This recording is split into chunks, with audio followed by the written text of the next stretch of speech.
નમસ્કાર વિદ્યાર્થી મિત્રો, ગુજરાતી ગુરુ યુટ્યુબ ચેનલમાં આપ સૌનું સ્વાગત છે. આજે આપણે ધોરણ 10 નો 12મો પાઠ ચોપડાની ઇન્દ્રજાળ છે એમને જોવાના છીએ. તો ચલો શરૂ કરીએ ચોપડાની ઇન્દ્રજાળ. તો આ જે પાઠ છે એમના લેખકનું નામ ચંદ્રકાંત પંડ્યા છે. તેઓનો જન્મ 31/8/1920 ની અંદર થયો હતો અને તેમનું અવસાન છે એ 13/10/2001 ની અંદર થયેલું છે. વિસ્તારથી છે એ ચંદ્રકાંત પંડ્યા છે તેમનો પરિચય આપણે લોકો પ્રાપ્ત કરીએ. તો ચંદ્રકાંત જેઠાલાલ પંડ્યાનો જન્મ વલસાડ જિલ્લાના ધરમપુરમાં થયો હતો. તેમણે મુંબઈ યુનિવર્સિટીમાંથી ટીડી ની પદવી મેળવી હતી. સંગીતમાં પણ નિપુણતા મેળવી હતી. શિક્ષક તરીકે હાલોલ અને નવસારીમાં કામગીરી કરેલી છે. એટલે કે તેઓ છે એ એઝ અ ટીચર વર્ક કરેલું છે. સામાજિક અને સેવા ક્ષેત્રમાં તેમનું પ્રદાન નોંધપાત્ર છે. બાનો ભીખુ ભાગ 1 અને ભાગ 2, સુદામે દીઠી દ્વારામતી, યુરોપ પ્રવાસ, ઘડીક સંગ શ્યામ રંગનો, આફ્રિકાનો પ્રવાસ, વસાહતીઓનું વતન, અમેરિકા પ્રવાસ તેમના નોંધપાત્ર પુસ્તકો છે. સાહિત્ય પત્રકારત્વમાં પણ તેમનું યોગદાન છે. એટલે કે એમણે સાહિત્યને લગતું જે પત્રકારત્વ જે છે, જે ન્યૂઝપેપરની અંદર પત્રકાર તરીકે જે વર્ક થતું હોય છે, તો એ બી એમણે કરેલું છે એઝ અ સાહિત્યિક પત્રકારત્વમાં. ભીખુએ બાળપણમાં જોયેલી વ્યાજખોરી અને ગરીબી આ આત્મકથા ખંડમાં રજૂ થઈ છે. હવે જો આ પાઠની અંદર શાના વિશે વાત છે, તો ભીખુ નામનો જે વ્યક્તિ છે એમણે પોતાના બાળપણની અંદર જે વ્યાજખોરી અને ગરીબી છે એ જોયેલી છે, એમની રજૂઆત આ પાઠની અંદર કરવામાં આવેલી છે. અહીં શાહુકારો દ્વારા ગરીબ અભણ લોકોનું કેવું શોષણ થતું તેનું તાદ્રશ્ય ચિત્ર ઉપસાવ્યું છે. પાઠની અંદર શેના વિશે વાત છે, તો કે ભાઈ જે શાહુકાર લોકો છે, બરાબર, શાહુકાર એટલે કોણ, તો કે ભાઈ જે લોકો વ્યાજખોરીનો ધંધો કરતા હોય અથવા તો જેને આપણે એવું કહેતા હોઈએ કે ધનિક વ્યક્તિ છે અને એ ધનિક વ્યક્તિ જે વ્યાજે પૈસા આપવાનું કામ કરતા હોય, બરાબર, તો એને આપણે શાહુકાર વ્યક્તિ તરીકે ઓળખતા હોઈએ છીએ. તો આ જે શાહુકાર લોકો છે એ ગરીબ અને અભણ લોકોનું કેવી રીતે અને કેવું શોષણ કરે છે એનું તાદ્રશ્ય આંખ સમક્ષ રજૂ થતું હોય ને એવું ચિત્ર અહીંયા આ પાઠની અંદર ઉપસાવવામાં આવેલું છે. આવું માત્ર ગુજરાતમાં જ છે એવું નથી, પણ સમગ્ર ભારતમાં આ પરિસ્થિતિ છે. જો આ વ્યાજખોરીનો ધંધો અને ગરીબ અને અભણ લોકો છે એનું જે શોષણ થાય છે એ ફક્ત ગુજરાત રાજ્યમાં છે એવું નથી, બધી જ જગ્યાએ આખા ભારત દેશની અંદર આ વસ્તુ થઈ રહી છે. એક તરફ વ્યાજ પર વ્યાજ ચડાવતા શાહુકારો છે, તો બીજી તરફ એ જ શાહુકારના દીકરા તરફ વાત્સલ્ય ભાવ દાખવતા દેણદાર લોકો છે. જો કેવું થાય છે કે એક બાજુ છે એ આ શાહુકારો છે જે ગરીબ વ્યક્તિ ઉપર વ્યાજનું વ્યાજ, બરાબર, એ ચડાવતા જતા હોય છે, અને બીજી બાજુ જે શાહુકારના છોકરાઓ છે એના પ્રત્યે વાત્સલ્ય ભાવ છે, દયા ભાવ છે, પ્રેમ ભાવ છે એ દાખવતા દેણદારો છે. એટલે કે જે વ્યક્તિ ઉપર લેણું છે એવા વ્યક્તિઓ શું કરે છે, તો કે ભાઈ આ જે શાહુકારો છે એના સંતાનો પ્રત્યે દયાભાવ દાખવે છે, બરાબર, પણ શાહુકારો છે એ દેણદાર છે એના સંતાનો પ્રત્યે દયાભાવ દાખવતા જોવા મળતા હોય એવું અહીંયા આપણને કોઈ જગ્યાએ દેખાશે નહીં. જીવલાની કરુણ સ્થિતિ જોઈને કિશોર ભીખુમાં સૂક્ષ્મ પરિવર્તન આવે છે. શું થાય છે, તો કે ભાઈ જીવલો છે એમની જે પરિસ્થિતિ છે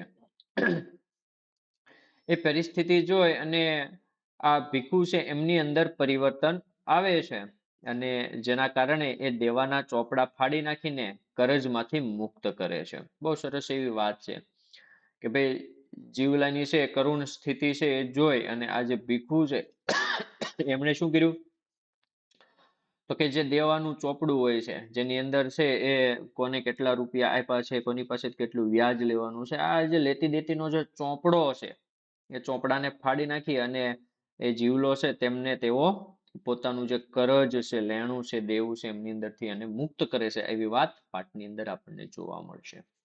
પોતાના પિતા અને માતા પણ વ્યાજ વસૂલાતની ઇન્દ્રજાળમાં કેવી રીતે રચબચ્યા હતા તે નિખાલસતા આ પાઠનું જમા પાસું છે. તેમના માતા પિતા છે એમણે પણ તો કે ભાઈ વ્યાજ વસૂલાતની ઇન્દ્રજાળની અંદર કેવી રીતે છે રચ્યા પચ્યા રહેતા હતા. કોના? તો અહીંયા છે એ વાત કરી છે જીવલાના. બરાબર, તો એમનું પણ અહીંયા વર્ણન જોવા મળશે. અહીં ચોપડાની ઇન્દ્રજાળ એટલે કે વ્યાજની એવી જાળ કે જેમાંથી ગરીબ ક્યારેય છટકી શકતો નથી તેનું હૃદયસ્પર્શી આલેખન કરવામાં આવેલું છે. તો ચલો શરૂ કરીએ પાઠને. ત્યારે શાહુકારો ગરીબ અને અજ્ઞાન રાની પર જ ખેડૂતોનું શોષણ કરતા. વાત કરવામાં આવી છે રાની પરજની. આ રાની પરજ છે એ તો કે ભાઈ સુરત અને વલસાડ જિલ્લાની વનવાસી વસ્તી છે. કોણ છે? સુરત અને વલસાડ. સુરત અને વલસાડ આ જે જિલ્લા છે એની વનવાસી, વનની અંદર રહેતા વનવાસી પ્રજા છે અથવા તો વસ્તી છે તેમની અહીં વાત થયેલી છે. તો એ સમયે શાહુકારો છે તે ગરીબ અને અજ્ઞાની જે લોકો છે ત્યાંના રાની પરજના એ જે લોકો છે એ જે ખેડૂતો છે તેઓનું તે શોષણ કરતા હતા. તો આપણને શબ્દ મળે અહીંયા શોષણ. શોષણ એટલે તો કે ભાઈ માલ કે મજૂરી હરતું તે. બરાબર, માલ અથવા તો મજૂરી છે એ હરી લેતે, લઈ લેતે, અને અથવા તો એને શોષણ કરવું એટલે શું? તો કે ભાઈ પારકું ધન લેનારા એવું પણ કહી શકાય. પારકું ધન. બરાબર, તો એમનું શોષણ કરતા. ઋણ રાહતનો ત્યારે કોઈ કાયદો નહોતો. એ સમયની અંદર છે ઋણ રાહત એટલે કે જે દેવું હોય, લેણું હોય તો એમાં તમને રાહત મળે એવો કોઈ કાયદો છે એ હતો નહીં. તેમાં દેશી રાજ્યમાં તો આવા શોષણખોરોને ઘી કેળા હતા. બરાબર, એ સમયે શું હતું? તો કે ભાઈ એ સમયની અંદર આ જે કઈ વ્યાજખોર લોકો છે જે શોષણ કરતા હતા લોકોનું, બરાબર, જે શોષણખોરો હતા એ લોકો માટે તો શું હતું? તો કે ભાઈ ઘી કેળા હતા. તો અહીંયા છે એ આપણને લોકોને એક રૂઢિપ્રયોગ છે એ મળે છે. કયો? ઘી કેળા હોવા. તો ઘી કેળા હોવા એનો અર્થ થાય છે માલામાલ હોવું. યાદ રાખવાનું છે, માલામાલ હોવું. અથવા તો એનો બીજો અર્થ થાય છે પૈસાદાર હોવું. બરાબર, આ ઘી કેળાનો અર્થ થાય છે પૈસાદાર હોતો તો માલામાલ હોવું. કોણ હતું? તો કે એ સમયના જે શોષણખોરો હતા તે. રાજા અને અમલદારોના જુલ્મને છડી જાય એવી આ શરીફ ડાકુઓની લૂંટ ગરીબ પ્રજાના હાડમાસને ચૂથવામાં જરાય અરેરાટી નહોતી અનુભવતી. બરાબર, કોને? રાજા અને બીજા જે કઈ માલદાર લોકો છે એમના જુલ્મ, એમનો જે અત્યાચાર છે, બરાબર, એને છડી જાય, એનું માથું ભાંગે એવી આ શરીફ ડાકુઓની લૂંટ જે ગરીબ લોકોના હાડમાસને ચૂથવામાં જરાય અરેરાટી છે એ અનુભવતી નહોતી. એમનો જે ત્રાસ છે એ ખૂબ જ વધારે પડતો હતો એવું આપણે અહીં કહી શકીએ. કચડાયેલી પ્રજાનો કોઈ ધણી ધોરી નહોતો. બીજું શું? તો કે ભાઈ આ જે જુલ્મ છે એમની અંદર કચડાતી એ જુલ્મ છે એને સહન કરતી જે પ્રજા છે એનો કોઈ ધણી ધોરી નહોતો. ધણી ધોરી એનો અર્થ થાય છે માલિક. કોણ? માલિક. કે આજે પ્રજા છે એને આ દબાયેલી, જો અહીંયા કચડાયેલી છે એનો અર્થ આપણે એવું લઈ શકીએ કે દબાયેલી. તો આજે દબાયેલી જે પ્રજા છે એને આ પરિસ્થિતિમાંથી છે બહાર કાઢે એવો એનો કોઈ ધણી ધોરી એવો એનો કોઈ માલિક હતો નહીં. રાકડી ભોળી લંગોટિયા પ્રજા મૂંગા ઢોર કરતા બદતર જીવન જીવતી. બોલો કેવી ખરાબ પરિસ્થિતિ છે આપણને લોકોને જોવા મળે. કે રાકડી રાકડી એટલે કે રંક રંક એટલે કે ગરીબ, એકદમ ગરીબ. ભોળી ભાળી લંગોટિયા પ્રજા એટલે શું? તો કે ફક્ત શું પહેરતી હોય? લંગોટ છે એ પહેરતી હોય. કેવી? લંગોટ પહેરતી જે પ્રજા છે એ મૂંગા ઢોર કરતા પણ બદતર એટલે કે ખરાબ જીવન જીવતી હતી. ઉજ્જડ જમીનમાં થોડું ઘણું પકવે. જો એ લોકો શું કરતા હતા કે ઉજ્જડ જમીન એકદમ આમ વેરાન થયેલી હોય ને, જેની અંદર કશું જમીનની અંદર પાક ના થાય એવી જે જમીન છે એમની અંદર એ થોડું ઘણું મતલબ ખૂબ મહેનત કરીને થોડું ઘણું એમની અંદર છે કોઈક વસ્તુ, તો કે એ વસ્તુ છે એમને એ શું કરતી હતી? પાક છે એ પકવતી હતી. તેમાં રાજા, અમલદાર, જો કોણ કોણ? એક તો રાજા, બીજો અમલદાર, ત્રીજો ધગડુ, ત્રીજો તલાટી, પછી ભૂવો અને શાહુકાર. આ સૌનો લાગો. એટલે બધાનો એમની અંદર છે શું હતો? ભાગ હતો. ધગડુ એટલે કોણ? તો કે પોલીસ પસાયત કહીએ ને, આ ધગડુ એટલે આપણે જેને પોલીસ પસાયત કહેતા હોઈએ છીએ. કોણ? પોલીસ. બરાબર. તો પોલીસ છે એમનોય ભાગ. પછી તો કે તલાટી, આપણે તલાટી કમ મંત્રી કહીએ ને, મહેસૂલ વસૂલ કરનાર સરકારી કર્મચારી, તો એમનોય ભાગ. બરાબર. ભૂવો એટલે આજ આપણે જે દાખલા વગાડતો ભૂવો જે હોય છે ને, ભૂત ભગાવનારો અથવા તો ભૂત કાઢનાર જે છે, તો એમનો પણ એમની અંદર ભાગ હતો. અને શાહુકાર હતો ભાઈ, હતા જ પહેલેથી. બરાબર. તો બધાયનો છે એ શું હતો? લાગો હતો. લાગો એટલે તો કે એમનો અર્થ થાય છે હક.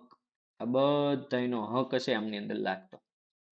પ્રસંગે બધું કામ પડતું મૂકી બધાની વેઠ કરવા એ બંધાયેલો. જો કોઈ બી પ્રસંગ હોય એટલે પોતાનું જે કાંઈ કામ હોય એ કામને પડતું મૂકવાનું, કામને છોડી દેવાનું, જતું કરવું પડે. અને આ લોકો છે એમને ત્યાં વેટ કરવા માટે, એ લોકોને ત્યાં કામ કરવા માટે છે એ જવા માટે આ લોકો બંધાયેલા હતા. ગુલામથી પણ બદતર જિંદગી એ જીવે. બરાબર. ગુલામ વ્યક્તિ જેવી જિંદગી જીવતા હોય છે એનાથી પણ બદતર, એનાથી પણ ખરાબ જિંદગી આ લોકો જીવતા હતા. ને ઉજળા ભણેલા લોકો એની લાચારીનો લાભ ઉઠાવે.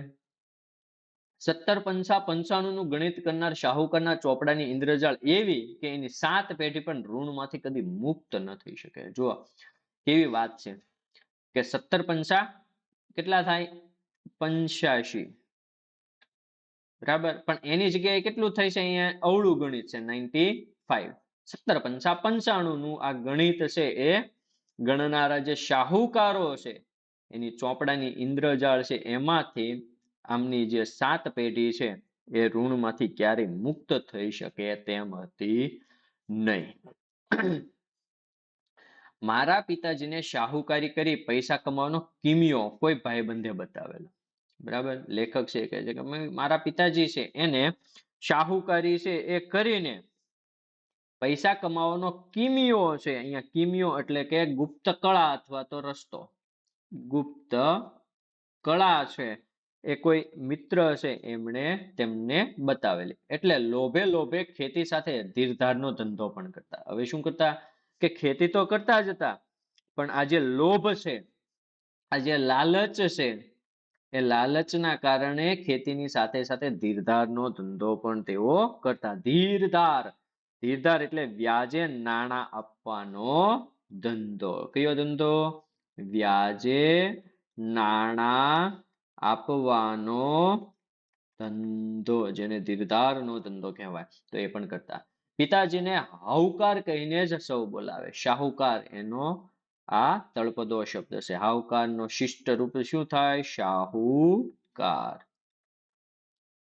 તો હાઉકાર તરીકે છે લોકો બોલાવતા હોય. પિતાજીનું મૃત્યુ થયું, જમીન ગોણોતે ખેડનાર કે તેની દેખભાળ કરનાર કોઈ રહ્યું નહીં, એટલે અમે મૂળ શેઠને સોંપી દીધી. હવે શું થયું?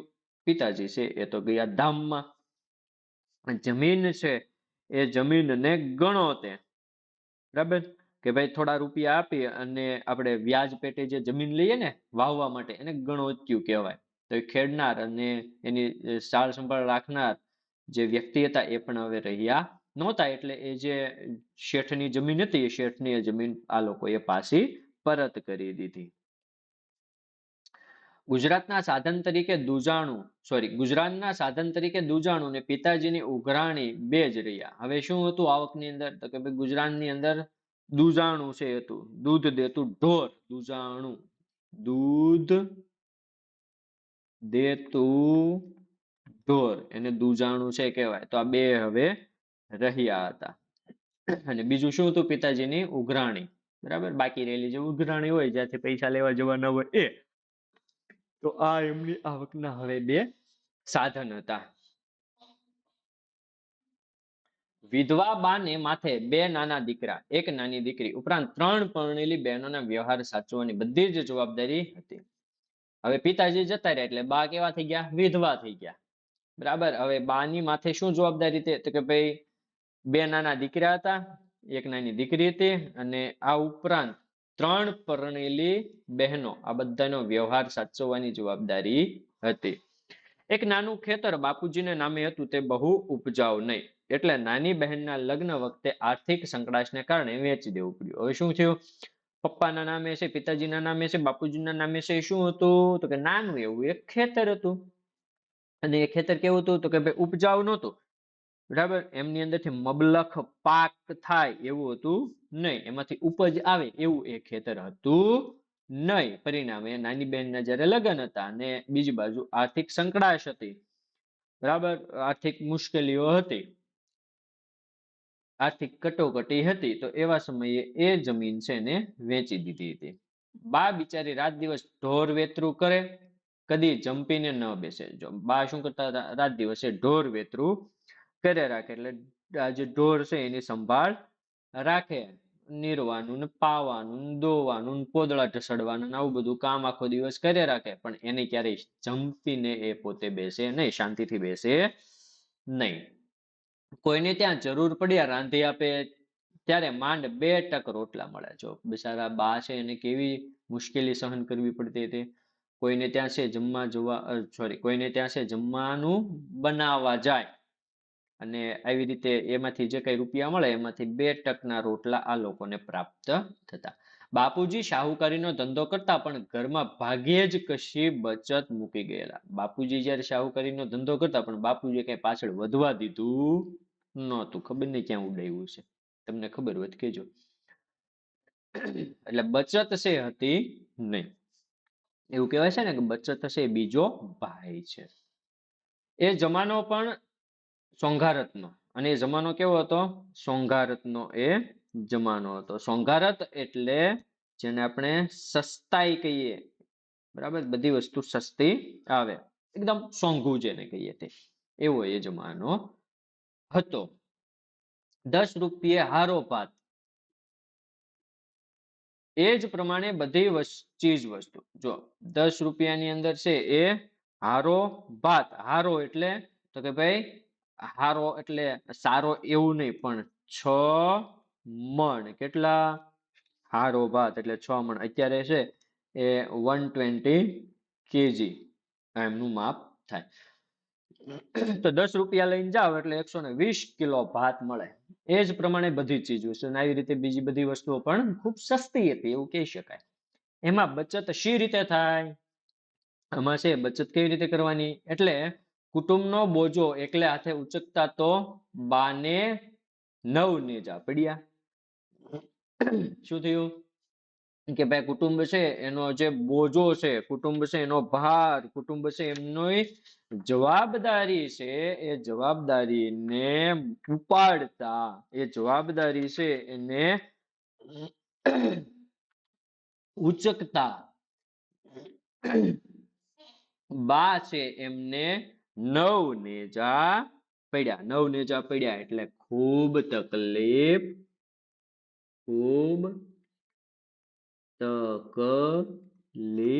પડી. બાને છે ખૂબ તકલીફ પડી ભાઈ. દીકરામાં હું મોટો, એટલે 14 વર્ષની ઉંમરે ગામડે ઉઘરાણી કરવા બા મને મોકલે. જો છોકરાઓ છે એમાં લેખક છે સૌથી મોટા હતા, એટલે તે સમયે લેખકની ઉંમર હતી 14th યર. એટલે ઉઘરાણી માટે છે બા આ લેખક છે એમને મોકલતા. લેણદારો પ્રામાણિક. હવે જે લેણદારો હતા એ બધા કેવા હતા? પ્રામાણિક. પણ ખેતીના વર્ષો એક પછી એક એવા ખરાબ આવે કે લેણદારોને રોકડ કશું આપી ન શકે. લેણદારો હતા બધા કેવા? પ્રામાણિક હતા, પરંતુ ખેતીની અંદર છે એ ખરાબ વર્ષ જાય, ખેતીની અંદરથી બરાબર પાક છે એ ન ઉપજે તો કરવાનું શું?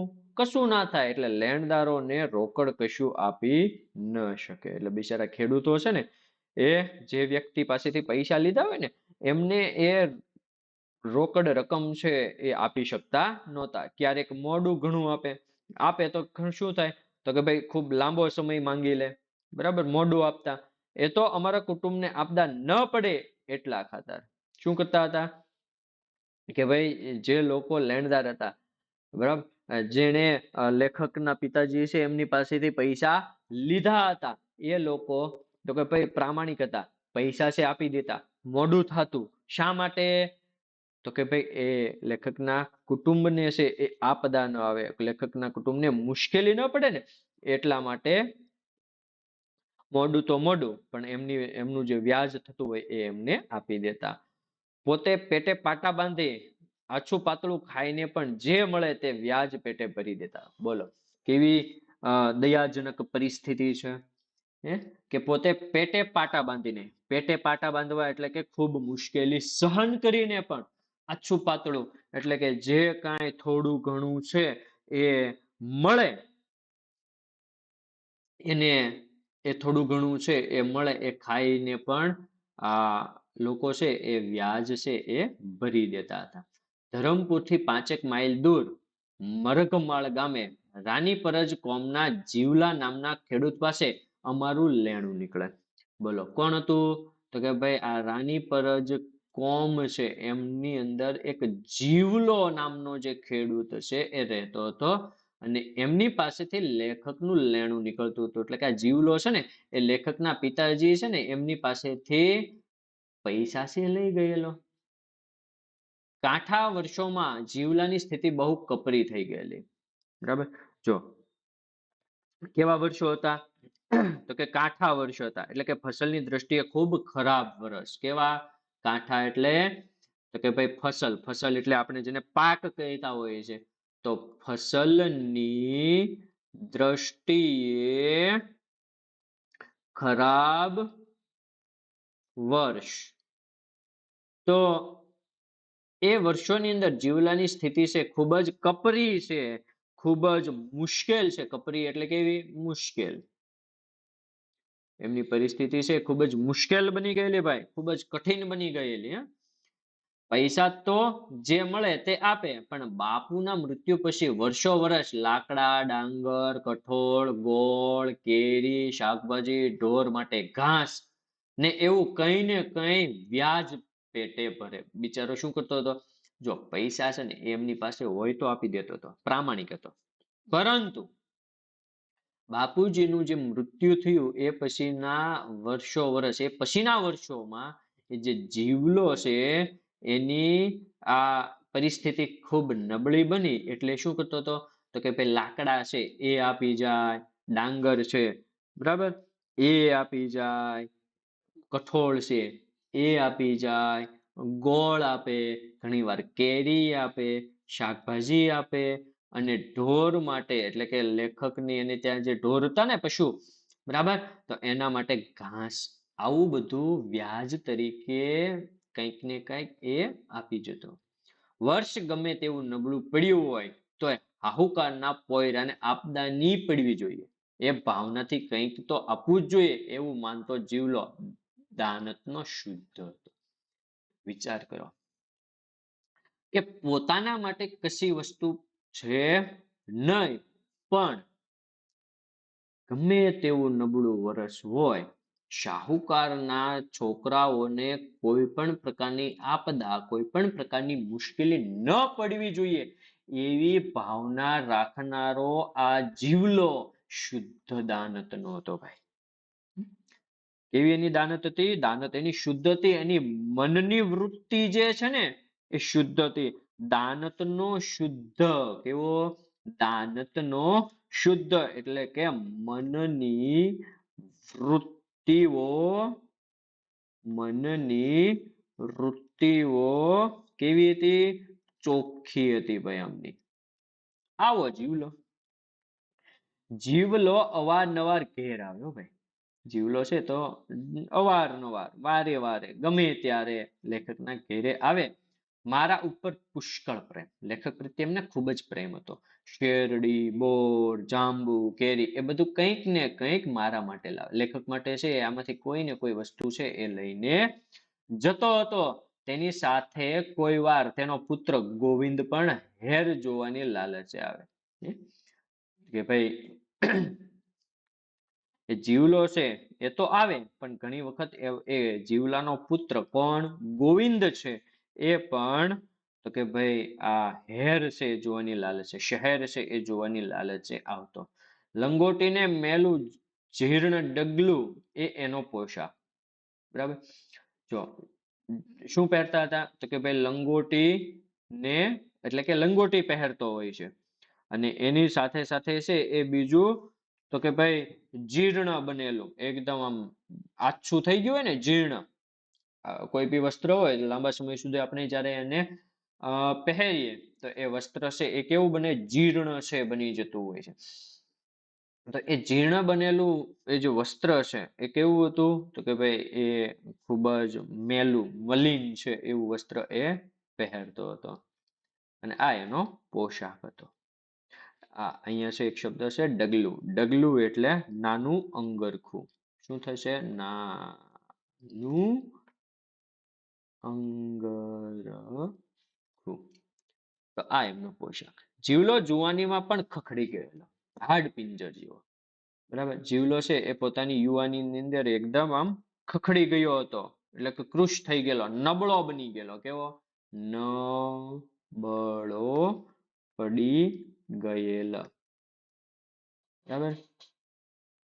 અને આમ હાડ પિંજર જેવો થઈ ગયો. સ્વાભાવિક છે, ગરીબ હતો, ખાવા પીવાનું વ્યવસ્થિત ના મળે તો વ્યક્તિ છે એની શરીરની અંદર જે માંસ હોવું જોઈએ એ હતું નહીં. તો એનો પુત્ર ગરીબડો અર્ધનગ્ન દશામાં ખુદ દરિદ્રતાને પણ શરમ આવે. હવે એમનો પુત્ર એટલે કોણ? ગોવિંદ. ગોવિંદ છે એ તો એનાથી પણ બદતર પરિસ્થિતિ વાળો. એક તો પોતે ગરીબ હતો, બીજું તો કે અર્ધનગ્ન દશાની અંદર. અર્ધનગ્ન એટલે અડધો તો નગ્ન જ હતો. બરાબર. કપડા વ્યવસ્થિત છે એ શરીરને ઢાંકવા માટે નહીં હોય, આપણે એવું માનીએ. ખુદ દરિદ્રતાને પણ, ખુદ ગરીબી છે એમને પણ શરમ લાગે એવો એ ગોવિંદ હતો. જીવલાના કુટુંબની આવી કરુણ દશા છતાં તેની વફાદારી મૂક સાક્ષી જેવો હું માત્ર જોયા કરતો. જીવલો છે એના કુટુંબની પરિસ્થિતિ છે ખૂબ જ કરુણ હતી, એમની દશા છે ખૂબ જ કરુણ હતી. એમ છતાં એની જે વફાદારી છે ને એ વફાદારીનો મૂક સાક્ષી. મૂક એટલે મૂંગો. બરાબર. કશું ના બોલતો હોય તેવો આ લેખક છે એ એમને જોયા કરતા હોય છે. બાપુ ગુજરી ગયા પછી બા મને ઉઘરાણીએ મોકલે. બાપુ છે એ તો ગયા ધામમાં, એ પછી બા છે એ લેખક છે એમને 14 વર્ષની ઉંમરે ઉઘરાણીએ મોકલતા હોય છે. મરગમાળમાં જીવલા ઉપરાંત પણ એક બે લેણદાર હતા. આ મરગમાળ જે ગામ છે એમની અંદર એક જીવલો તો હતો જ, એના સિવાય બીજા એક બે લેણદારો પણ હતા, જેમની પાસેથી લેખક, પહેલા એના પિતા હવે લેખક, એમને ઉઘરાણી કરવા જવાનું હોય છે. તેઓ જીવલાની સરખામણીમાં જરા ઠીક સ્થિતિના કહેવાય. હવે પહેલા જે બે ત્રણ હતા ને એ જીવલાની સરખામણીએ જોવા જઈએ તો થોડાક સારી એવી સ્થિતિ વાળા હતા. એટલે બાને તેમના પૈસા નિયમિત મળતા. એટલા માટે શું થતું કે ભાઈ ઉઘરાણીએ જાય તો એમની પાસેથી જે રૂપિયા લેવાના હોય એ એમને નિયમિતપણે મળી જતા હતા.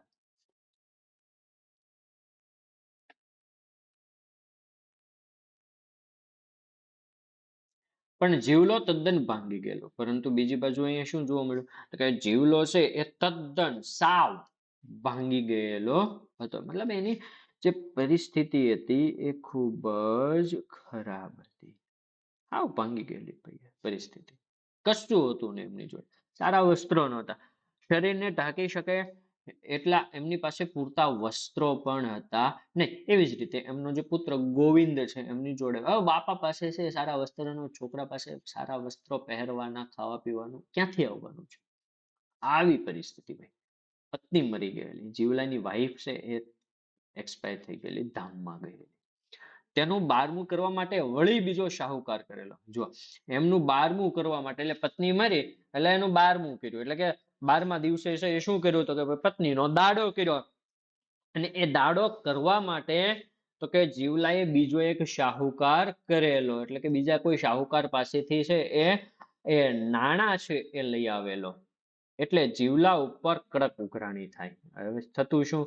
એના કારણે એક તો લેખકની પોતે એક લેખક છે એ પોતે, અને બીજો એની પત્ની જ્યારે મરી ત્યારે બીજો શાહુકાર કર્યો. એટલે આવી રીતે બે શાહુકારો છે એમને તે જીવલો છે એ નાણાં આપતો હતો. નાણાં ના હોય તો કોઈ ચીજ વસ્તુ છે ખાવા પીવાની એ આપતો હતો. અને આવી રીતે છે જીવલા ઉપર કડક ઉઘરાણી છે એ થતી હતી. રવિવારે બા મને ઉઘરાણીએ મોકલે. દર રવિવાર આવે એટલે બા શું કરે? લેખક છે એમને ઉઘરાણી કરવા માટે મોકલે.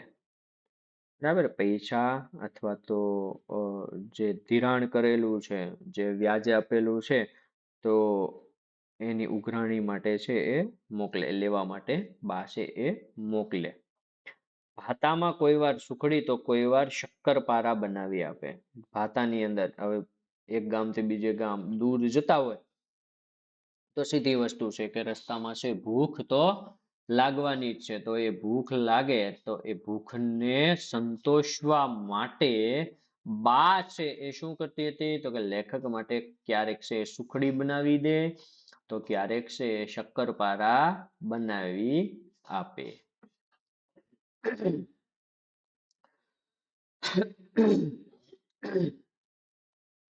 દિવાળી પછી તો લગભગ દર રવિવારે ઉઘરાણીએ જવાનો કાર્યક્રમ નક્કી જ હોય.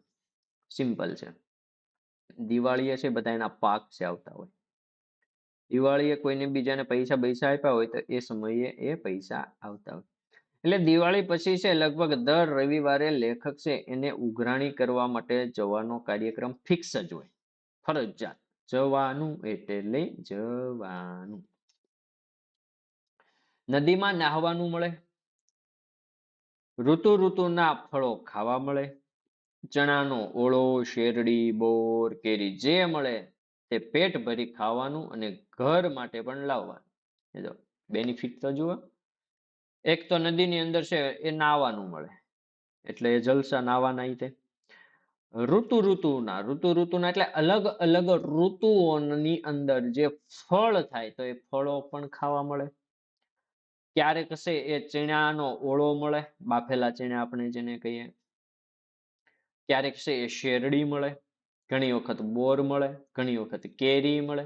જે કઈ આમાંથી મળે એ બધી વસ્તુ પેટ ભરીને પહેલા તો ખાવાની, પછી ઘર માટે પણ એ લાવવાની. સાથે 2-3 મિત્રો હોય એટલે રસ્તો ક્યાં કપાઈ જાય એ ખબર પડે નહીં. પાછા એકલા નહીં જવા. જુઓ, ઉઘરાણીએ જાય ને તો એકલા નહીં જવા. સાથે છે એ તો કે ભાઈ 2-3 મિત્રો પણ હોય, અને એ મિત્રો છે એ જોડે હોય તો વાતું કરતા કરતા, ખાતા ખાતા, મોજ મજાક મસ્તી કરતા કરતા આ લોકો આવે. એટલે રસ્તો કેવી રીતે કપાઈ જાય એ ખબર પડે નહીં. એક રવિવાર એ જ રીતે ઉઘરાણી કરવા જીવલાને ત્યાં મરગમાળ ગામે જવાનું થયું. એક રવિવારની વાત છે ભાઈ. જીવલાને છે એ ઉઘરાણી કરવા માટે મરગમાળની અંદર છે એ જવું પડે છે. બરાબર, સોરી, લેખક છે એમને જીવલાને ત્યાં ઉઘરાણી કરવા માટે મરગમાળ ગામની અંદર જવાનું થયું છે. સાથે મારા મિત્રો, મોહમ્મદ અને રસિક હતા. જો લેખકની જોડે એમના બે મિત્રો પણ હતા. એક હતો મોહમ્મદ એટલે આ તો મુસલમાન, અને બીજો કોઈ રસિકભાઈ કરીને હશે. બીજે ઉઘરાણી કરવા જવાનું નહોતું એટલે બાએ કશું ભાતું બંધાવ્યું નહોતું. હવે જો ઉઘરાણી કરવા માટે છે એ જાય છે, પણ બીજી બે જગ્યાએ ઉઘરાણી હશે જવાનું નહોતું. બીજી બે ત્રણ જગ્યાએ હતી ને જ્યાં એ લોકો છે થોડા સારી પરિસ્થિતિ વાળા હતા, અને આ લોકોને વ્યવસ્થિત હશે એ ઉઘરાણી તરીકે ટાઈમ ટુ ટાઈમ છે એ પૈસા આપી દેતા હતા. એ લોકોને ત્યાં આ વખત ઉઘરાણીએ જવાનું નહોતું. એટલે સિમ્પલ. કોને ત્યાં જવાનું હતું ભાઈ? તો કે ભાઈ જવાનું હતું આજે જીવલો છે એને ત્યાં. એટલે બાઈએ છે એ સાથે કશું ભાતું છે એ આપ્યું નહોતું. અમે જીવલાને ઘેર પહોંચ્યા. લેખક અને એના મિત્રો એ જીવલાના ઘરે જાય છે. તો ત્યાં જાય છે તો એમને માલુમ થાય છે, એમને જાણ થાય છે. શું જાણ થાય છે? કે જીવલો કામ અંગે કશે બહાર ગયો હતો. જીવલો છે ક્યાં ગયો છે? કોઈક કારણોસર, કોઈક કામના કારણે એ બહાર ગયો હતો. બારેક વાગતા આવી પૂગે એમ ગોવિંદે કહ્યું. ગોવિંદ એટલે કોણ? જીવલાનો છોકરો. એને શું કીધું? કે 12 વાગશે ત્યાં તો એ પાછો ઘેરે આવી જશે. કોણ? જીવલો. ક્યાં ગયો છે? કામથી કશેક બહાર ગામ અથવા તો બહાર ગયો છે. આવું છે જાણવા મળ્યું. એટલે સમયનો સદુપયોગ કરવા અમે ખેતરમાં ઉપડ્યા. હવે એમની પાસે સમય તો છે જ. એ સમયનો સદુપયોગ માટે થઈ લેખક અને એના બંને મિત્રો મોહમ્મદ અને રસિક આ લોકો છે એ ક્યાં જાય છે? તો કે ભાઈ ખેતરની અંદર ઉપડે છે ભાઈ. બોરડી ઉપરથી સરસ મજાના મીઠા રાંદેરી બોર પાડ્યા, ખાધા અને ગજવા ભર્યા. શું કર્યું? લુખ્ખા વેડા કર્યા ભાઈ. બોરની જે બોરડી છે એના ઉપરથી સરસ મજાના મીઠા મધુરા છે રાંદેરી બોર. ક્યાંના? રાંદેર. બરાબર. તો એ રાંદેરી બોર છે એ આ લોકોએ પાડ્યા. પછી એ બોરને છે એ પેટ ભરીને ખાધા, અને પછી છે એ ખીચા છે એ ભર્યા. ગજવાની અંદર એ બોરને ભર્યા. મરસીના છોડ ઉપરથી મરચા તો રીંગણી ઉપરથી રીંગણા તોડીને ઠેલી ઠાસી ઠાસીને ભરી. જો શું કર્યું? મરચીના છોડ ઉપરથી છે શું લીધું? મરચા લઈ લીધા. હવે રીંગણ છે એના છોડ ઉપરથી છે એ તાજા તાજા રીંગણા છે એ તોડ્યા, અને એ રીંગણાને થેલીની અંદર ઠાસી ઠાસીને ભાઈ દબાવી દબાવીને છે એ આ રીંગણાઓને ભરે છે. ગોવિંદે બાવળના દાંતણ કાપી આપ્યા, તે પણ લીધા. જો ગોવિંદ એટલે કોણ? આપણા જીવલાભાઈ છે એમનું પુત્ર. એ ગોવિંદે શું કર્યું? બાવળના દાંતણ છે એ કાપીને આપ્યા. તો એ બાવળના દાંતણ પણ લેખક અને એના મિત્રો એ છે એ લીધા. નદીમાં નાહ્યા અને જીવલાની ઝૂંપડીએ આવ્યા ત્યારે જીવલો આવી ગયો હતો. પછી શું કર્યું? નદીની અંદર એના આ મિત્રો અને લેખક બધા નાય છે, અને નાય અને પછી તો કે ભાઈ એ જીવલાની ઝૂંપડીએ જ્યારે પહોંચે છે, જીવલાના ઘેરે જ્યારે પહોંચે છે ત્યારે આ જીવલાભાઈ છે એ ત્યાં આવી ગયા હતા. એમણે પૂછ્યું, ભીખલા, બપોર થઈ ગયા, કઈ ખાધું કે ભૂખ્યો જ? આવીને છે એ શું પ્રશ્ન કર્યો? કે ભીખલા, ભીખા, બપોર થઈ ગયું છે, તો કઈ ખાધું કે હજી તું ભૂખ્યો છે? ડોહાડીએ શું બાંધી આલ્યું છે? જો આ તળપદી ભાષા છે ભાઈ. આ તળપદી ભાષા. ડોહાડીએ, ડોહાડી એટલે ડોશી. અહીંયા ડોશી એટલે કોણ? લેખકની માં.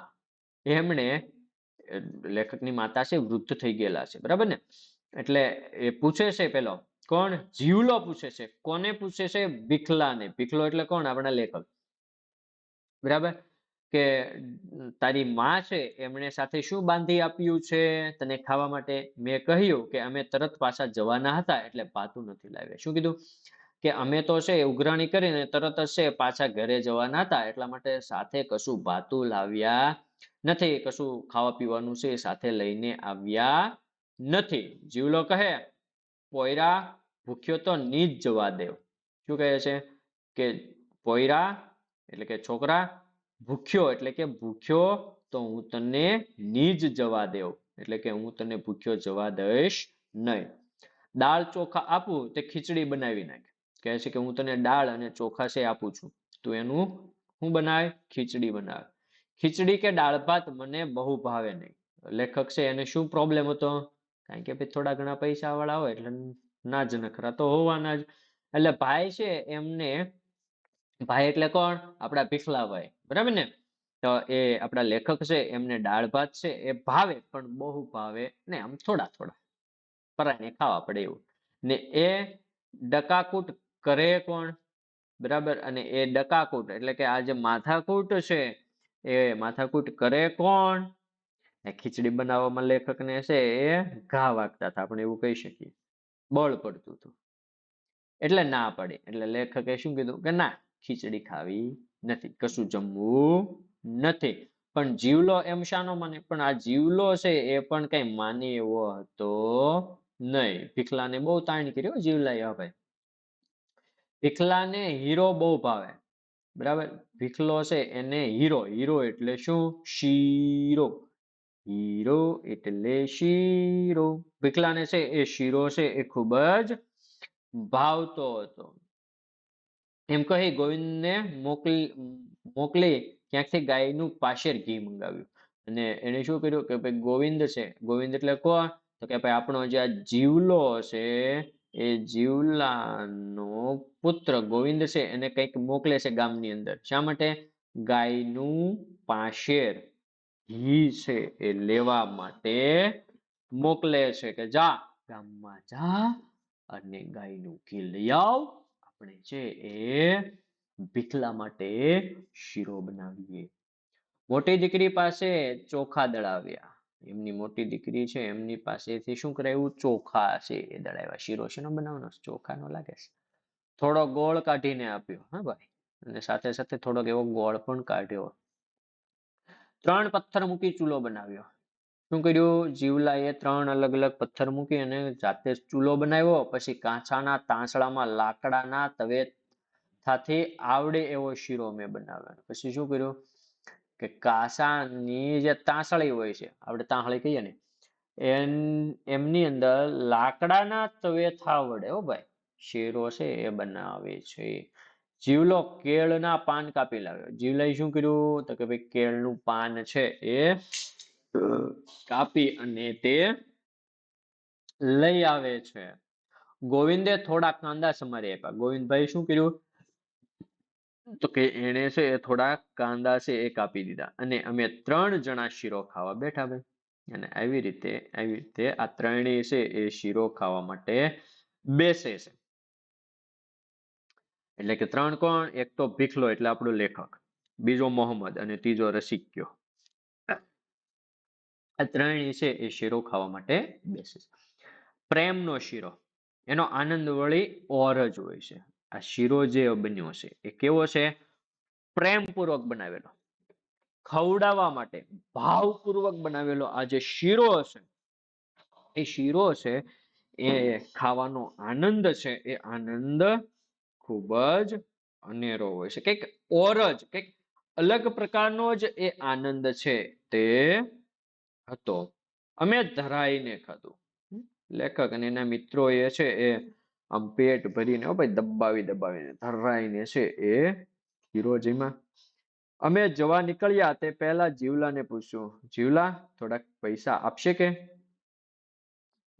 આવ્યા હતા તો ઉઘરાણી માટે જ ને, એટલે હવે છે એ પૂછે છે. શું પૂછે છે કે જીવલા કઈ પૈસા પડ્યા હોય તો તું આપીશ કે? પૈસાની જોગવાઈ તો હમણાં નહીં થવાની, એમ જીવલાએ લાચારી વ્યક્ત કરી. જો પૈસા છે એની જોગવાઈ છે એ હમણાં થશે એવું નથી. પૈસાની જોગવાઈ એટલે સગવડ. જોગવાઈ એટલે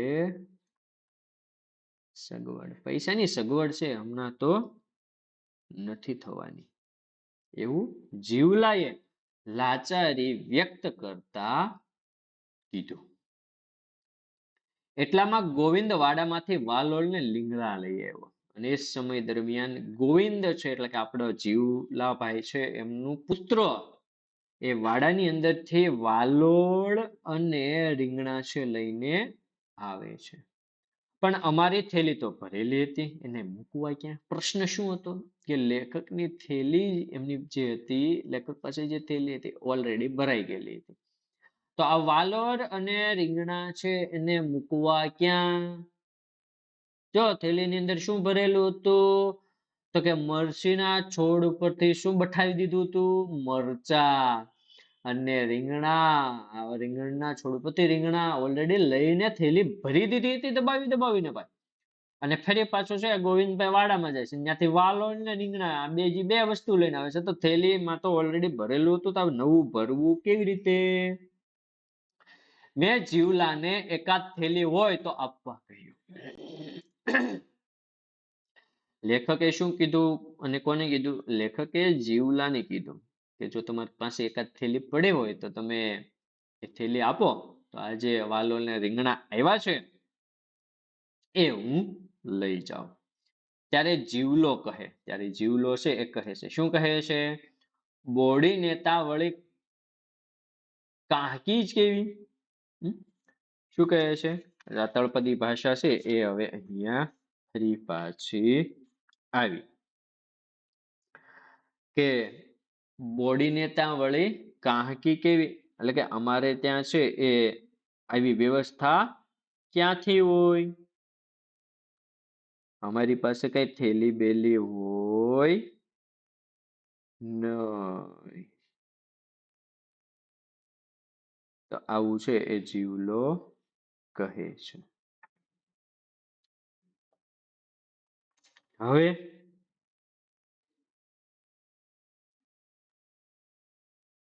જ્યાં ત્યાંથી ફાટેલો કટકો શોધી આપ્યો બિચારો જીવલો. જેમ તેમ કરીને કરે છે કે એકાદો ફાટેલો કટકો બટકો હશે તો એ શોધી લાવે છે. તેમાં રીંગણા વાલોળ બાંધ્યા અને અમે ચાલી નીકળ્યા. એ કટકાની અંદર રીંગણા અને વાલોળ છે એ બાંધી આપે છે અને લેખક છે ત્યાંથી ચાલતા થાય છે. તે રાતે મને મોડે સુધી ઊંઘ ન આવી. જીવલાના જ વિચાર આવ્યા કર્યા. લેખકને એ રાત્રે ઊંઘ આવતી નથી. જીવલાના વિચાર છે એ લેખકને આવે રાખે છે. એક બાજુ જીવલાનો પ્રેમ ને બીજી બાજુ તેની કારમી ગરીબાઈ યાદ આવે છે. શું યાદ આવ્યું છે લેખકને? હવે લેખકને યાદ આવે છે જીવલાનો જે પ્રેમ છે. જ્યારે લેખક એમના ઘરે ઉઘરાણી માટે જાય છે, ઉઘરાણીએ જાય છે અને લેખક જીવલો છે એને ખબર પડે છે કે આ લેખક છે એ તો ભૂખ્યા છે, કશું એમની જોડે ખાવાનું સાથે છે નહીં. જીવલાને ખબર પડે છે કે આને દાળ ભાત છે એ ભાવતા નથી, ખીચડી છે એ એમને બરાબર ભાવતી નથી, પણ એને શીરો વધારે ભાવે છે. શીરો બનાવવા માટે તો કે ભાઈ એ મહેનત કરે છે, બહારથી ગામમાંથી ઘી મંગાવે છે ગાયનું, અને ઘી લાવે છે, ચોખા છે એને દળાવે છે, ગોળ લાવે છે, શીરો બનાવે છે અને પ્રેમથી લેખકને આ જીવલો છે એ જમાડે છે ભાઈ. તો એક બાજુ આ જીવલાનો જે પ્રેમ છે એ લેખક પ્રત્યે જોવા મળ્યો, અને બીજી બાજુ એ જીવલો છે એની જે આ ખૂબ જ ગરીબાઈ છે, કારમી સખત ગરીબી છે, એ લેખક છે એમને યાદ આવે છે. એનું વાક્ય બોડીને ત્યાં વળી કાહકી કેવી. અને એ જે વાક્ય જે છે કે બોડીને ત્યાં વળી કાહકી કેવી. આ ગરીબના ઘરે છે એ આવા થેલકા છે એ ક્યાંથી હોય ભાઈ? તો આ જે વાત છે એ ઘડી ઘડી યાદ આવી રાખે છે. વારે વારે છે એ લેખકને આ જે વાત છે તે યાદ આવી રાખે છે. મગજની અંદર છે એ હવે બે વાત લેખકને છે એ જગાડી રહી છે. પહેલી વાત, જીવલો છે એ જીવલાનો લેખક પ્રત્યેનો જે પ્રેમ છે એ, અને બીજી વાત એ જીવલો છે એની જે કારમી ગરીબાઈ છે એ ગરીબાઈ આ લેખક છે એને જાગવા માટે હાલ મજબૂર છે એ કરી રહી છે. જોઈએ પાઠની અંદર આગળ શું થાય છે. રાત આખી અંજાપામાં ગાળી. અંજાપો થઈ ગયો. શું થયું? અંજાપો. અશાંતિ છે એ વ્યાપી ગઈ છે. કોને? લેખકને. શું? અશાંતિ. અશાંતિમાં વિતાવવી. લેખકે છે આખી રાત અશાંતિમાં છે પસાર કરી, વિતાવી. હું શોષણખોર છું. લેખકને હવે લાગે છે કે હું શોષણખોર છું. હું આ ગરીબ વ્યક્તિ છે એમનું હું અત્યારે શોષણ કરી રહ્યો છું. ગરીબ વ્યક્તિ છે એમને હું લૂંટી રહ્યો છું, આવું એમને ફીલ થાય છે. બોડી જેવી જીવલાની દુર્દશા કરનાર હું જ છું. બોડી કોના જેવી? બોડી જેવી જીવલાની દુર્દશા કરનાર હું પોતે છું. બોડી એટલે શરીર. એકદમ આમ હાડપિંજર જેવો જે જીવલો થઈ ગયો છે, એની આ દુર્દશા, એની આ ખરાબ દશા કરનારો હું છું, એવો ભાવ છે એ લેખકને જાગે છે. શીરો જમતા હતા ત્યારે જીવલાના નાગુડિયાને પેટમાં ખાડા પડેલા. નાના છોકરા કેવું ટીકી ટીકીને જોઈ રહ્યા હતા. તે દ્રશ્ય ખડું થયું. બીજું શું લેખકને દેખાય છે? કે જ્યારે લેખક છે એ અને એના મિત્રો જ્યારે શીરો ખાતા હોય છે, એ સમયે જીવલાના એ જે નાગુડિયા, એ કપડા પહેર્યા વગરના એ જે છોકરા છે, એ છોકરાના પેટની અંદર પડેલો જે ખાડાઓ છે, એટલે કે ભૂખ જે છે, ભૂખના કારણે પેટની અંદર જે ખાડા પડી ગયા હતા, એ ખાડા એ લેખક છે એને દેખાઈ આવે છે. એ છોકરો એમનો એક જે ગોવિંદ છે, એ જ્યારે લેખક જમી રહ્યા હોય છે તો એની સામે ટીકી ટીકીને છે, તાકી તાકીને છે એ છોકરો છે જોતો હોય છે. એ દ્રશ્ય લેખક છે એમને દેખાઈ આવે છે. એ આખું દ્રશ્ય લેખકની સામે છે એ ઊભું થાય છે. ભણવા ગણવાની ને રમવાની ઉંમરે કોઈ ગોવાળિયામાં જતો, કોઈ ખેતરમાં ચાર કાપતો કે બળતણ માટે લાકડા કાપતો, કોઈ શેઠિયાને ત્યાં શાહુકારી પેટે વેઠ કરતો, ત્યાં હું બીજો શાહુકાર બેઠો બેઠો શીરો ખાતો હતો. લેખકને શું યાદ આવે છે? લેખકને એવું લાગે છે કે ભણવા ગણવાની અને રમવાની ઉંમરની અંદર કોઈ વ્યક્તિ છે, કોઈ બાળક છે, એ ગોવાળિયા તરીકે છે એ કામ કરી રહ્યો છે. કોઈ વ્યક્તિ છે ખેતરની અંદર છે ચારો કાપતો હોય, તો પછી પાછો કોઈ વ્યક્તિ છે એ બળતણના લાકડા કાપતો હોય, કોઈ પાછો શેઠિયાઓને ત્યાં શાહુકારી પેઠે છે એ વેઠ કરતો હોય, શાહુકારી પેઠે છે એ કામ કરતો હોય, અને બીજી બાજુ હું શાહુકાર બેઠો બેઠો છે એ શીરો ખાતો હોય. એના છોકરાના મોનો કોળિયો મેં જૂટવ્યો હોય એમ મને લાગ્યું. લેખકને થાય છે હવે કે કોઈના છોકરાના મોનો કોળિયો છે એ મેં જૂટવી લીધો એવું હવે મને લાગી રહ્યું છે. સ્વાભાવિક છે કે પોતે છે પોતાના છોકરા છે એ ઘીના શીરા ના જમતા હોય, અને આ શાહુકારો છે એ ઘીના શીરા જો જમતા હોય. આ વસ્તુ જ્યારે લેખકને છે એ સમજાય છે, એ યાદ આવે છે, એ દ્રશ્ય જ્યારે યાદ આવે છે, ત્યારે એ ખૂબ જ દુઃખી થતા હોય છે. ને તે પણ ઓછું હોય તેમ બે થેલીઓ ભરીને શાકભાજી લઈ, અને બાકી રહેતું હતું. બે થેલી શાકભાજી છે લઈને આવે છે. વાલોળ લઈ આવ્યો, રીંગણા લઈ આવ્યો, મરચા લઈ આવ્યો. આ હાળ હાવ મફતિયો છે. મારી જાત ઉપર મને તિરસ્કાર આવે છે. હવે લેખક છે એને પોતાની જ જાત ઉપર છે એ તિરસ્કાર છે એ આવી રહ્યો છે. પોતાની જાત પ્રત્યે છે એ અનાદર છે એ આવી રહ્યો છે. પોતાની જાત ઉપર લેખક છે એને ધિક્કાર છે એ થઈ રહ્યો છે. સવારે બાને પૂછ્યું, બા, જીવલાનું દેવું ક્યારે પૂરું થશે? લેખક છે સવારે છે બા પાસે જાય છે ને પૂછે છે કે બા, આ જીવલો છે એનું દેવું ક્યારે પૂરું થશે? એ બિચારો તો કેટલો ગરીબ છે, શી રીતે દેવું ભરી શકશે? બાએ કહ્યું, ફોગટ થોડું આપે છે? મૂળાના પતિકા જેવા રૂપિયા રોકડા કાઢીને આપ્યા છે, મારે ગળે એ વાત ન ઉતરી. શું કહે છે બા? કે એ બિચારો ગરીબ, લેખક છે કહે છે કે એ તો બિચારો ગરીબ છે, કઈ રીતે છે પોતાનું દેવું ભરશે? ત્યારે બા છે શું કહે છે કે ફોગટ થોડું આપે છે? ફોગટ એટલે ખોટે ખોટું મફતમાં. કેવું? ફોગટ એટલે મફતમાં થોડું એ આપવાનો છે. મૂળાના પતિકા જેવા. મૂળાના પતિકા જેવા એટલે કે મૂળાના પાંદડા જેવા રૂપિયા છે, લીલી નોટો છે, એને આપણે આપી છે ત્યારે એ આપણને વ્યાજ છે આપી રહ્યો છે. આ વાત લેખકના ગળે ઉતરતી નથી. આ વાત લેખકને હજમ થતી નથી. વર્ષ દિવસ પછી જ જીવલો ફસલ લઈને આવ્યો હતો. એક વર્ષ પૂરું થયું એટલે એ જીવલો છે પોતાની જે ફસલ છે, પોતાનો જે પાક એ લઈને આવે છે. ગાડું છોડી પછડીમાં બાંધેલી લાવેલો નાગલીનો રોટલો ઓટલે બેસીને ખાતો. તો શું ખાય છે ભાઈ? નાગલી. બરાબર, અનાજનું એક પ્રકાર છે. આપણે બાવટા જેવું એક અનાજ જેને આપણે કહેતા હોઈએ છીએ, એ નાગલીનો રોટલો છે. એ રોટલો જીવલો છે એ ઓટલા ઉપર બેસીને જમતો હોય છે. બાએ અથાણું ને થોડી દાળ આપ્યા હતા. બાએ શું કર્યું? સાથે છે ખાવા માટે થોડું અથાણું અને દાળ પણ આપી. એને ઘેર મને શીરો જમવાનો હક, જ્યારે મારે ઘેર એ પોતાનું ખાવાનું ઓટલે બેસીને ઓશિયાળાની જેમ ખાઈ રહ્યો છે. હું જ્યારે છે એ જીવલાને ઘરે ગયો ત્યારે એ જીવલાએ છે એના ઘરની અંદર બેસાડીને લેખક છે એમને શીરો ખવડાવ્યો હતો. અને આજે જ્યારે એ જીવલો છે લેખકના ઘરે આવ્યો છે તો લેખકના ઘરની બહાર છે એ ઓટલા ઉપર બેસી ઓશિયાળા વ્યક્તિની જેમ છે, એ લાચાર વ્યક્તિની જેમ છે એ જમવાનું જમી રહ્યો છે. એ વિરોધાભાસ મને ખુશ્યો. એ જે વિરોધાભાસ છે, એ જે માત્ર દેખીતો વિરોધ છે, એ હવે મને ખૂંચવા લાગે છે, ખટકવા લાગે છે.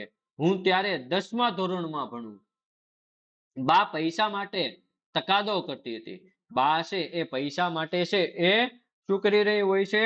તકાદો છે એ કરી રહી હતી. અને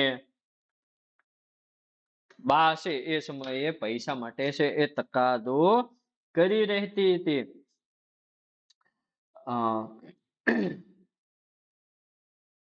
જીવલો એનું દુઃખ રડતો હતો.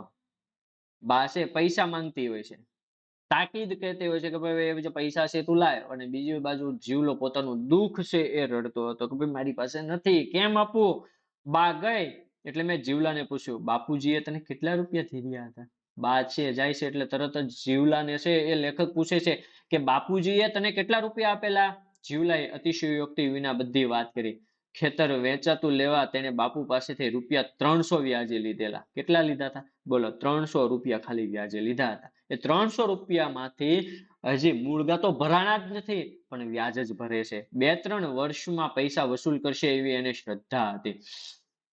આ જીવલો છે ને એવું હતું કે 2-3 વર્ષ છે એ આ હું જમીનની અંદર મહેનત કરીશ, ખેતી કરીશ, એટલે બધા પૈસા છે વસૂલ થઈ જશે અને એ પૈસા હું છે એ લેખકના પિતાશ્રીને આપી દઈશ. આવી એમને શ્રદ્ધા હતી. પણ વર્ષ એક પછી એક ખરાબ આવ્યા, પરંતુ એ એક પછી એક ખરાબ વર્ષ છે આવતા જાય છે. રોકડ બહુ નહોતો આપી શક્યો, એટલે રોકડા રૂપિયા છે એ વધારે આપી શક્યો નહીં. મેં ચોપડામાં જોયું તો વ્યાજનું વ્યાજ ચડીને ₹1500 લેણા નીકળતા હતા.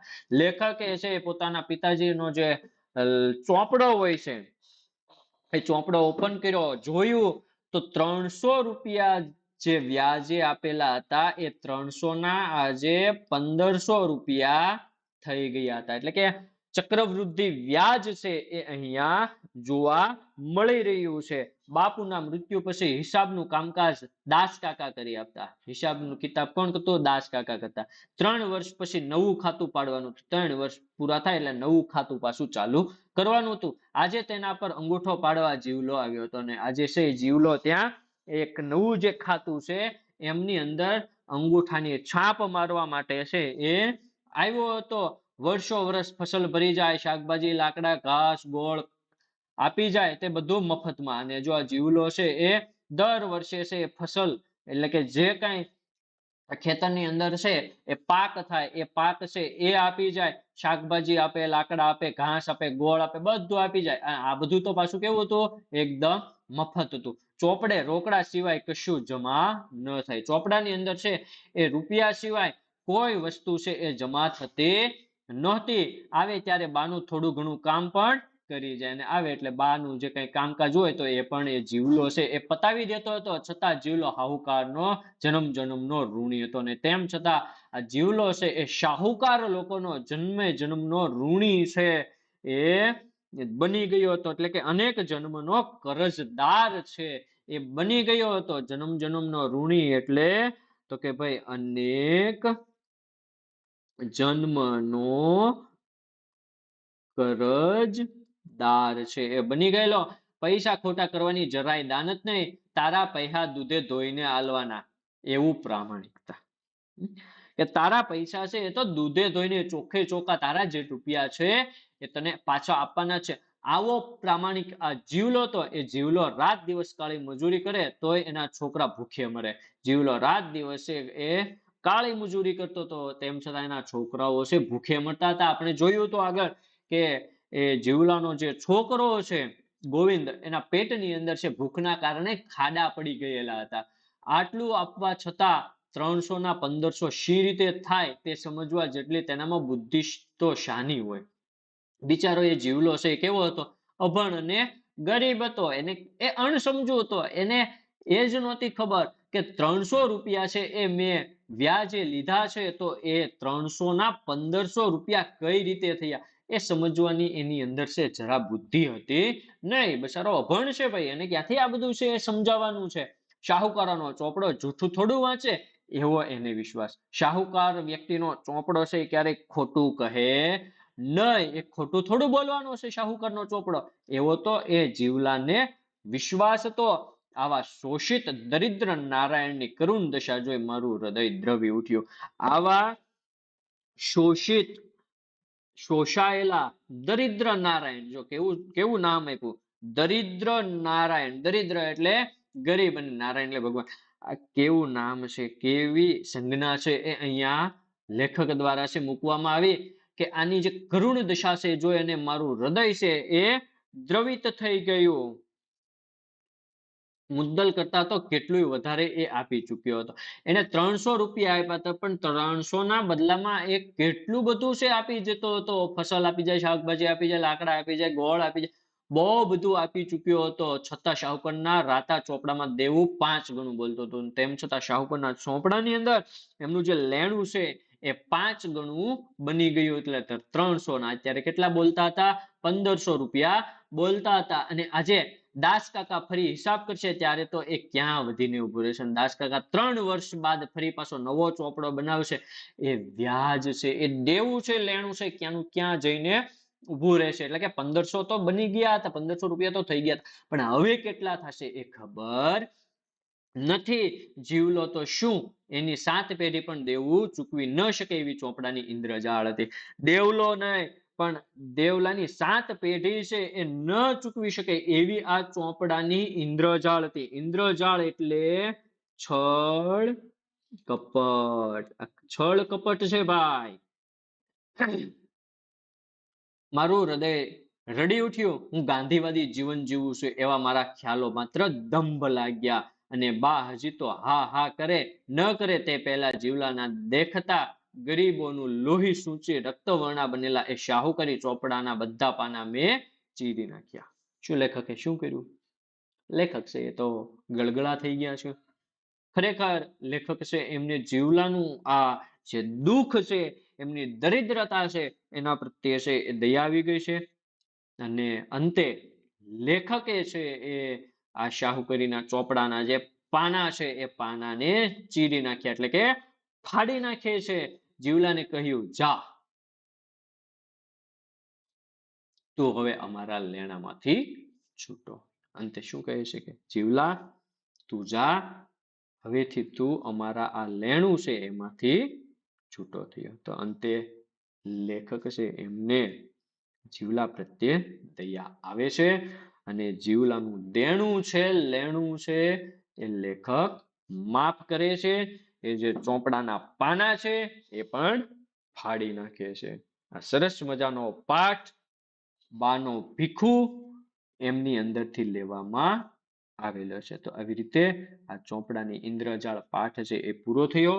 આ પાઠમાંથી આપણને લોકોને છે એ શીખવા એવું મળે છે કે ગમે તેવી પરિસ્થિતિ આવે, ગમે તેવી પરિસ્થિતિ આવે, ક્યારેય છે એ લેણાની અંદર પડવાનું નહીં, ક્યારેય છે એ કોઈની પાસેથી વ્યાજે રૂપિયા લાવવા નહીં, કારણ કે આ વ્યાજે રૂપિયા છે એ માણસ જીવે ને ત્યાં સુધી એમને હેરાન પરેશાન કરતા હોય છે, અને એમને ના કરે તો એમના સંતાનોને છે એ આ હેરાન પરેશાન કરતા હોય છે.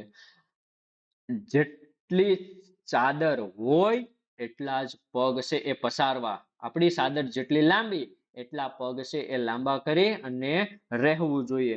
દેખાદેખીની અંદર ક્યારેય પડવાનું નહીં. આ પાઠની અંદરથી આપણને આ શીખવા મળે છે. નહીતર જો આ ચોપડાની ઇન્દ્રજાળની અંદર આપણે લોકો ફસાશું તો જીવશું ત્યાં સુધી છે એ હેરાન પરેશાન થશું.